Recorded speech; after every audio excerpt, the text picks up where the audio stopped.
Claz here from Touch of Clarity. I'm really glad you're interested in my Assertiveness and Boundary Setting Workshop.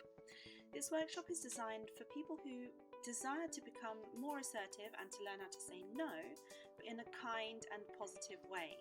In this workshop, I'll be supporting you and up to 6 others to identify your current personal and professional boundaries. We're going to explore positive assertive communication. We'll learn how to say no in a way that opens yourself and others up to love. We're going to go through some top tips, and of course, we're going to set some boundaries. Sometimes the most important boundaries we have to set in our lives are the boundaries on ourselves.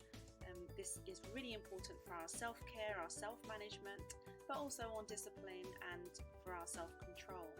So I'm really looking forward to welcoming you to my workshop, where the outcomes of the workshop will hopefully be less anger and resentment within your relationships, improved relationships altogether, a feeling of peace and safety and protection, and more time and energy for you to do the things that nourish and bring joy to your own body, your soul and your spirit. So see you at the workshop.